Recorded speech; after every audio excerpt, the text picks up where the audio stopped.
হ্যাঁ, দুবার ঠাকুরের দুবার জন্ম, বুঝলি? একবার কাশ্মীরে থাকতে সেখানে ওই যে হয়েছিল, কলেরার মতো হয়েছিল, দিয়ে তখন মারা যায়। আর বন্ধু বান্ধবগুলো সব খাঁচায় করে নিয়ে ঝিলাম নদীতে নিয়ে আসে। তারপর ঠাকুরকে শোয়ানো, খাওয়ানো, সমস্ত কিছু রান্না করা, ঠাকুরের দেখভাল করা, সব এই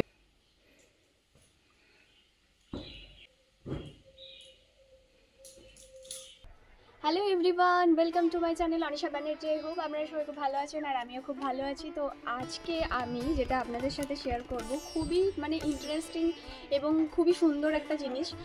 তো সেটা হচ্ছে যে আমি আমার দেশের বাড়ি এসেছি। আপনারা আমার আগের ব্লগে দেখেছেন যে আমি বনপাড়ুলের ভিডিও দিয়েছিলাম, রামকৃষ্ণ মিশনের ভিডিও দিয়েছিলাম, লাইভ করেছি। তো সেগুলো সবই আমার দেশের বাড়ি সোনামুখীতে। তো সোনামুখীটা এমনই একটা জায়গা, একটা ঐতিহ্যময় জায়গা, তীর্থস্থান টাইপের বলতে পারেন, ছোটোখাটো তীর্থস্থান টাইপের। প্রচুর জিনিস এখানের মধ্যে, প্রচুর তীর্থস্থানের যে মন্দিরগুলো সেগুলো রয়েছে, অনেক রকম এখানে কাহিনী, ইতিহাস এসব রয়েছে। তো তার মধ্যে থেকে আজকে আর একটা খুব সুন্দর জিনিস আমি আপনাদের সাথে শেয়ার করব। সেটা হলো, এটা হচ্ছে অনন্যাদের বাড়ি, আমার যে বন্ধু অনন্যা। তো অনন্যাদের ছাদ থেকেই কিন্তু আমি এটা শুরু করেছি। ওদের ছাদের একদম পাশে এই যে মন্দিরটি আপনারা দেখতে পাচ্ছেন, সাদা রঙের যে রং করা মন্দিরটি, এই মন্দিরটি সম্পর্কেই আপনাদেরকে আজকে সব কিছু বলবো, যে এই মন্দিরের কাহিনী কি। আমাদের এখানে যে হরনাথ ঠাকুরেরই একটি মন্দির, হরনাথ কুসুম কুমারী দেবী, উনি একজন মানুষই ছিলেন। তো সেই মানুষ থেকে ঠাকুরে কিভাবে পরিণত হয়েছেন সেই গল্পই আজ আপনাদেরকে বলবো। চলুন তাহলে ভিডিওটা শুরু করা যাক। এই যে মন্দিরটি আপনারা দেখতে পাচ্ছেন, এই মন্দিরটি হলো হরনাথ কুসুম কুমারী দেবীর আসল মন্দির। আর আরও একটি মন্দির রয়েছে যেখানে মাদ্রাসিরা আসেন, মাদ্রাসিরাই হচ্ছে আসল, মাদ্রাসিদেরই আসল ঠাকুর হলো হরনাথ। তো সেই গল্পে আমি পরে আসছি, আগে আপনাদের একটু মন্দিরটা দেখিয়ে দিই। এই মন্দিরটি আগে কুঁড়ে ঘর ছিল, আর সেই কুঁড়ে ঘরেই কিন্তু হরনাথ ঠাকুরের জন্ম হয়েছিল। তার ভক্তেরা কুঁড়ে ঘরের পরিবর্তে এই মন্দিরটি সুন্দরভাবে তৈরি করে দিয়েছেন। এবং তাছাড়াও আরও একটি মন্দির রয়েছে যেটা হরনাথ বাগানে রয়েছে, হরনাথ বাগান নামে পরিচিত, সেটাও কিন্তু তৈরি করে দিয়ে গেছেন ওনারা। এরপর চলে আসলাম এই শিব মন্দিরটিতে। এটি হলো শম্ভুনাথের মন্দির, আর এই শম্ভুনাথের মন্দিরই হলো হরনাথ ঠাকুরের আরাধ্য দেবতা। এই মন্দিরটিতেই হরনাথ ঠাকুরের মা স্বপ্নাদেশ পান এবং তারপরেই কিন্তু হরনাথ ঠাকুরের জন্ম হয়।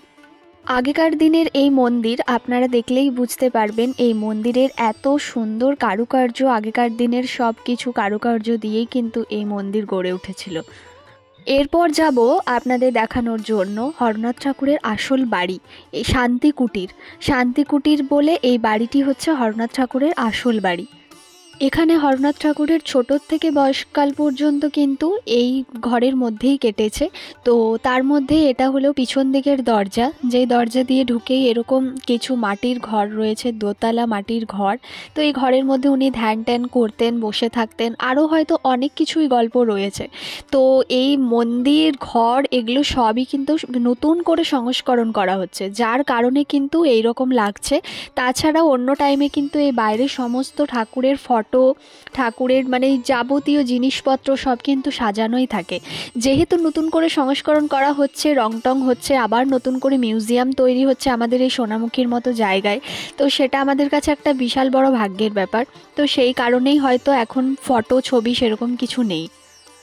এরপর সোজা চলে এলাম ওনার বাড়িতে। এই হলো ওনার বাড়ির আসল দরজা। চলুন এবার আপনাদের ভেতরটা দেখায়। অনেক পুরনো আমলের বাড়ি এই বাড়িটি, আর হরনাথ ঠাকুরের জন্মের সময়কাল থেকেই কিন্তু এই বাড়িটি রয়েছে। বাড়ির ভেতরে দেখুন আমরা চলে এসেছি, আর আপনারা হয়তো দেখেই বুঝতে পাচ্ছেন আগেকার দিনের বাড়ি যেরকম হতো, ঝুলন্ত বারান্দা। তো এই বাড়িটির নিচের তলায় ঢুকতেই একদম ডান দিকেই আপনারা দেখতে পাবেন এই যে রুমটি, এই রুমটি হলো হরনাথ ঠাকুরেরই রুম। আর এখন বন্ধ করা রয়েছে, কারণ হলো এখন ঠাকুরকে এখন ভোগ নিবেদন করা হয়েছে।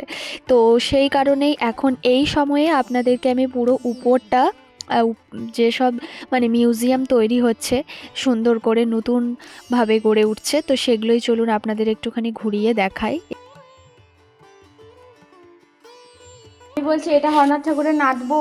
হ্যাঁ, ঠাকুরের কাছে আমি ওই যে দেখি না, মা কুসুম কুমারীকে দেখেছি, 4 বছর আমি তার সঙ্গ লাভ করেছি। হ্যাঁ, তো তিনি আমাদেরকে খুব ভালোবাসতেন, করতেন। ভালোবাসারই তো ঠাকুর সে বলো। খুব ইয়ে করতে, যে আসতো তাকেই খুব ভালোবাসত, আপন করে নিত। আর কি বলবো, ঠাকুর সম্বন্ধে বলতে পরে এখন অনেক সময় লাগে। সেইটাই তো। তুমি এখানে কত বছর আছো বলো? আমার 88 বছর বয়স। 88 বছর হয়ে গেছে। এই তো।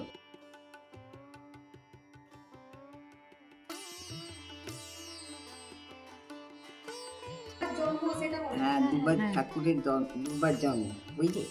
একবার কাশ্মীরে থাকতে সেখানে ইয়ে হয়েছিল, কলেরার মতো হয়েছিল, তখন মারা যায়। আর বন্ধু বান্ধবগুলো সব খাঁচিয়া করে নিয়ে ঝিলাম নদীতে নিয়ে আসে। তারপর বৃষ্টি আরম্ভ হলো, তারা ছেড়ে দিয়ে চলে গেল। সে খাটিয়াতে উল্টে যায় না, সেখানে ঝিলাম নদীতে ঠাকুর। ঝিলাম নদী কোনখানটায়? কাশ্মীরে। আচ্ছা। সেখানে পড়ে যায়। তারপর সেখান থেকে না সমস্ত কিছু ওই যে হাড় ফাড়গুলো সব ধুয়ে আবার পরিষ্কার করে দেয়, দিয়ে তখন 31 বছর পরে। হ্যাঁ, তারপর সেগুলো আবার লাগিয়ে যখন আবার সেই আগন্তুক আসে, এসে বলে হরে তুমি মরো নাই, তুমি বেঁচে আছো, ওটো উঠেছে। বলছে যখন মারা গেল না, তখন গাছে যে কী করে রস টানছে, গরুর বাচ্চাটা পেটে কী করে দুধ খাচ্ছে, সব দেখতে পেতে।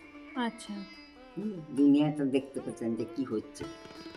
তারপরে ওনাকে সব ইয়ে করে ধুয়ে সমস্ত হাড়গুলো ঠিক করে দিয়ে সেই আগন্তুক আসে, দিয়ে বলছে হরে তুমি মরো নাই, তুমি বেঁচে আছো।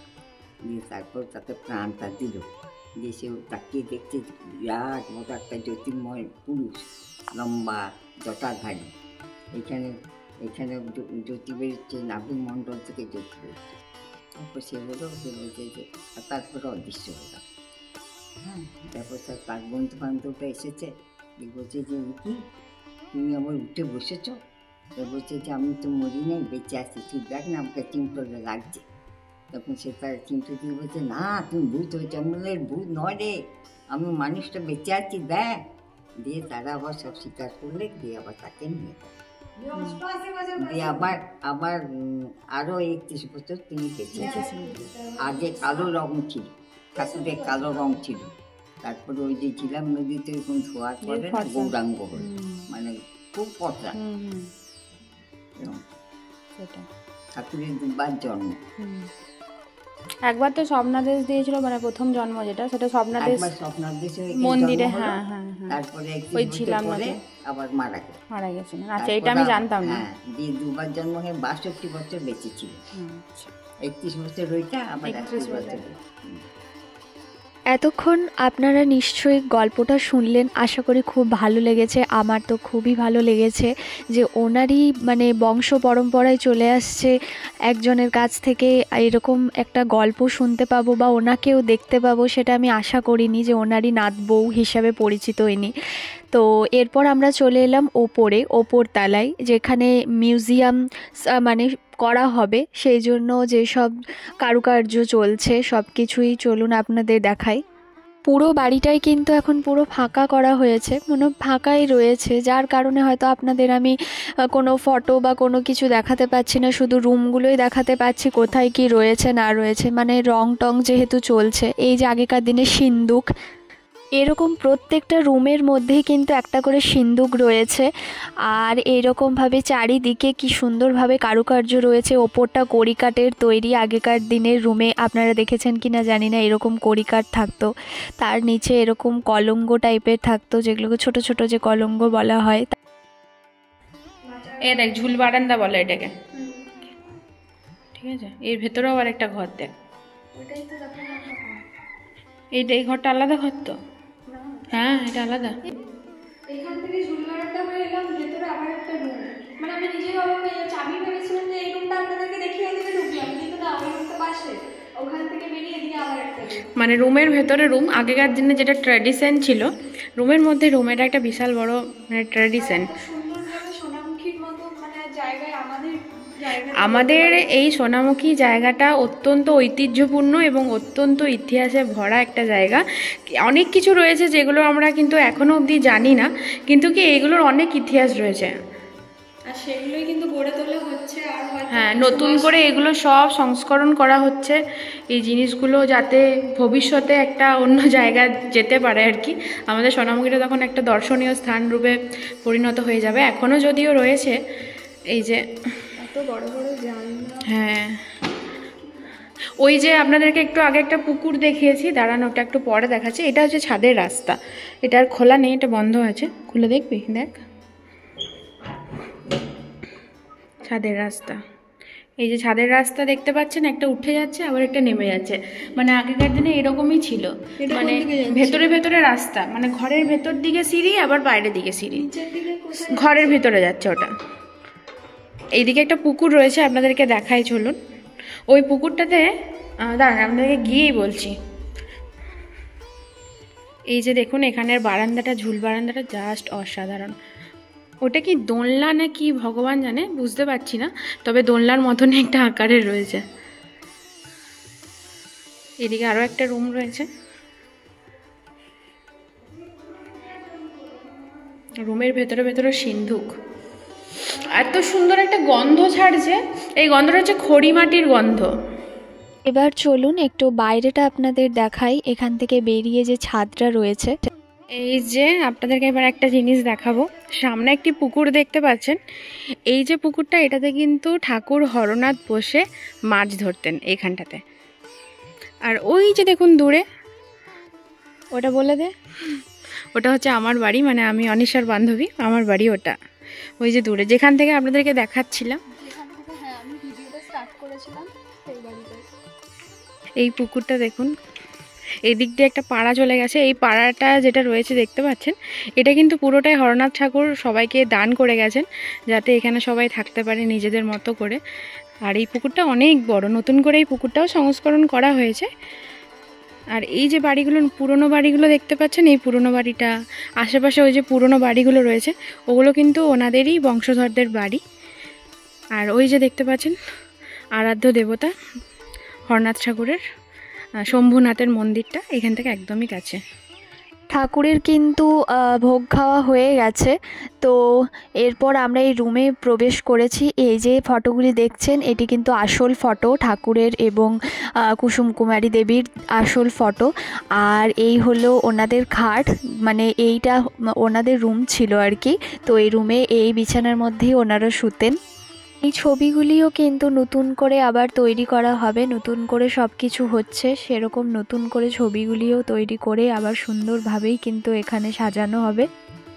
কি ব্যাপার, আমাদের এই মায়া পিসি রয়েছেন, এই মায়া পিসি কিন্তু ঠাকুরের যবের থেকে আমার জন্ম হয়েছে তবের থেকে আমি কিন্তু মায়া পিসিকে দেখছি ঠাকুরের সেবা করতে। তাই জন্য ঠাকুরের অনেকটা অংশ জুড়ে কিন্তু মায়া পিসি একদম রয়ে যায়। দেখুন ঠাকুরকে শোয়ানো, খাওয়ানো, সমস্ত কিছু রান্না করা, ঠাকুরের দেখভাল করা, সব এই মায়া পিসি করে।